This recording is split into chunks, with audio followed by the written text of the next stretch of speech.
창세기 30장 25절부터 30절 말씀입니다.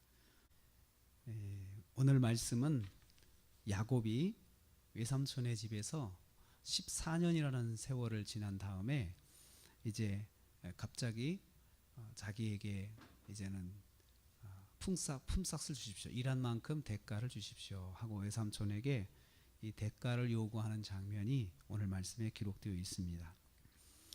그래서 오늘 말씀의 제목은 나를 가게 하소서, 고향 땅으로 가게 해달라는 그 말씀을 주제로 은혜를 받기를 원합니다.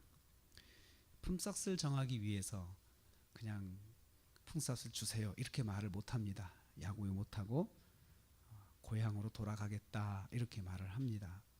아마도 이때가 이쪽 외삼촌의 집에 온 지 14년이 지난 다음인 것 같습니다. 왜냐하면 25절 말씀에 요셉을 낳았을 때 이제 그 말이 시작되었다라고 하는 거니까요. 요셉을 낳았다는 것은 라헬이 맨 마지막으로 낳은 자녀가 바로 요셉인데, 그에 앞서 언니 레아가 6명의 자녀를 낳았습니다. 6명이면 1년에 한 명씩 6년이죠. 처음에 라헬과 결혼하기 위해서 7년 동안 봉사를 했습니다. 그리고 나서 결혼을 했더니 라헬이 아니고 레아인 언니가 이제 부인이 되어 있는 거예요. 그래서 외삼촌에게 굉장히 화를 냈죠. 왜 나한테 이렇게 속입니까? 나를 속입니까? 이럴 수가 있습니까? 하니까 우리 지방에서는 언니보다 동생이 먼저 가는 법이 없다. 그러니까 네가 정말 라헬하고 살고 싶으면 7년을 더 봉사해라. 그렇게 말을 해서 7년을 더 봉사하기로 하고 7일 지난 다음에 라헬과 결혼을 했습니다. 그리고 나서 이제 7년이 지났으니까 14년이 됐죠. 이 14년 동안 야곱은 일만 한 겁니다. 일만 한 거예요. 아무것도 받지 못하고 일만 한. 우리말로 하면 밥만 먹여준 거죠. 밥만 먹여주고 노동을 했습니다. 그 더운 곳에서 그 아주 뜨거운 사막에서 광야에서 양을 친다고 하는 것은 보통 수고가 아닙니다. 근데 어떻든 야곱은 그렇게 살아왔습니다. 이러다 보니까 야곱의 마음속에 그런 생각이 들은 거예요.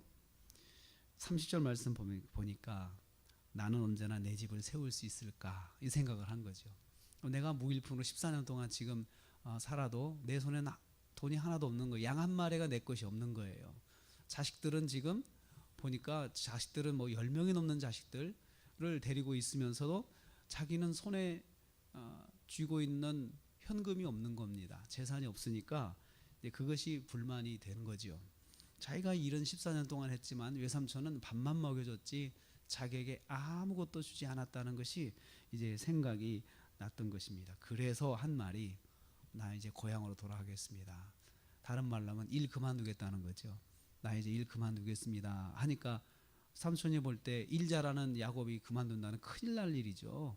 자기가 지금 야곱을 공짜로 부려먹고 있는데 이 아이가 고향으로 돌아가면 자기가 당장에 이제 일손이 없는 거고 이 정도 리더십을 가지고 자기 가축을 기를 수 있는 사람이 없는 거예요. 그러니까 재빨리 품삯을 주겠다고 약속합니다. 27절 28절에 눈치 빠른 그 라반은 품삯을 주겠다고 제안하죠. 너는 내 품삯을 정하라. 그런데 네가 정하라는 거예요. 자기가 보고 14년 동안 지켜오면서 어느 정도 가치가 되겠다 하고 넉넉하게 정해주는 것이 아니고 네가 정해봐라 이렇게 말하는 거죠. 그냥 가능하면 깎겠다는 이야기예요. 외삼촌이. 그러니까 야곱도 참 자기 계산이 밝은 사람이지만 외삼촌 라반은 더 밝은 사람이에요. 그러니까 더 밝고 더 약삭 빠르고 이런 사람입니다. 네가 정해봐라 라고 하니까 야곱이 정하지를 못하고 삼촌 지금까지 14년 동안 지내면서 삼촌의 가축이 처음에는 조금밖에 몇 마리 없었는데 이 정도로 많이 늘어난 게 내 덕이 아닙니까? 그러면서 한 말이 있어요. 하나님께서 나에게 복을 주셔서 이렇게 삼촌의 양들이 증식이 되었는데 삼촌 그거 알지 않습니까? 이렇게 이야기를 합니다. 그러면서 거기에 야곱이 하나 경험한 거 14년 동안에 야곱이 경험한 거 하나를 고백을 하는데 하나님이 자기 하는 일에 함께 하셨다는 거예요.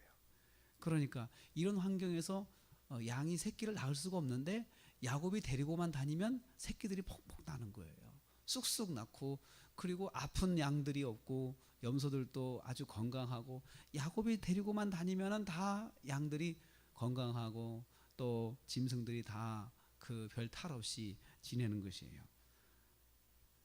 자기가 이걸 깨달았습니다. 아, 하나님이 나와 함께 하시는구나. 이것을 알았어요.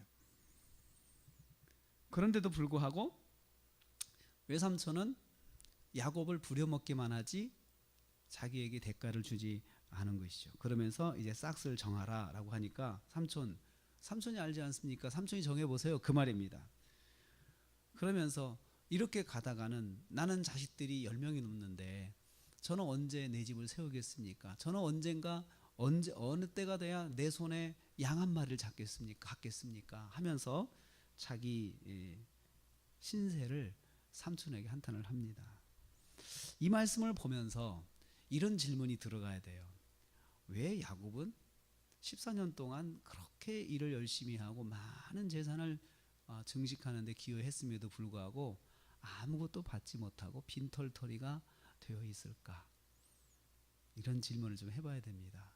왜 하나님께서는 야곱에게 아무것도 주지 않으시고 결혼을 위해서만 14년을 보내게 하시고 그야말로 입에 풀칠만 하도록 밥만 먹여주셨을까? 왜 그가 한 만큼 대가를 받지 못하고 이렇게 고생을 하고 있을까? 이 질문을 하면서 이 말씀을 읽어봐야 돼요. 그러면서 이 전체에 대해, 이 말씀에 대해 성경 전체를 통해서 찾아봐야 돼요. 저는 이 말씀에서 이걸 깨닫습니다. 빼앗은 자는 빼앗김을 당한다. 남의 것을 빼앗은 자, 가슴 아프게 남의 것을 남을 상처를 주고 남의 것을 빼앗은 자, 하나님께서 빼앗김을 당하게 하신다. 야곱이 딱 이런 지금 상황이에요. 축복을 빼앗았잖아요.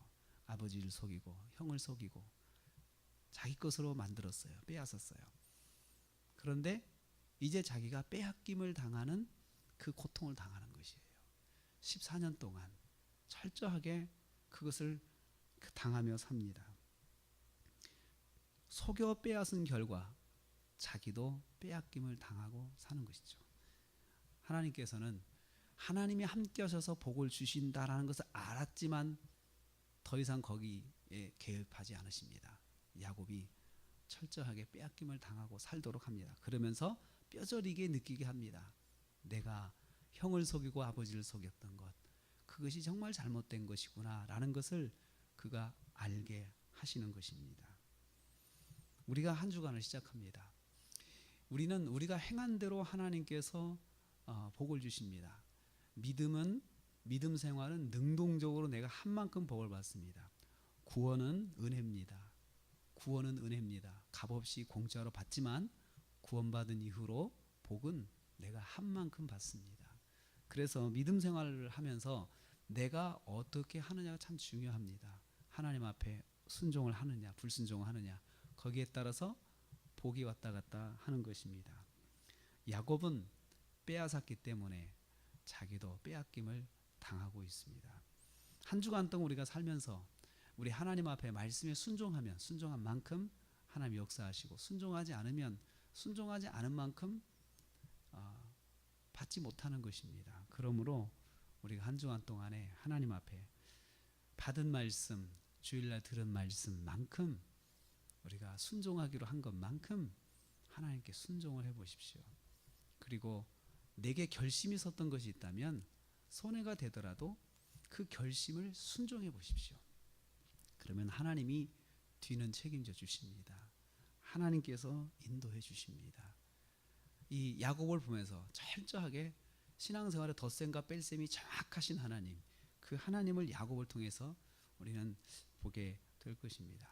한 주간을 하나님 말씀에 순종하고 또 우리가 약속한 것, 하나님께 결심한 것을 그대로 순종해서 하나님의 복을 받으시는 저와 여러분 되시기를 주님의 이름으로 축복합니다.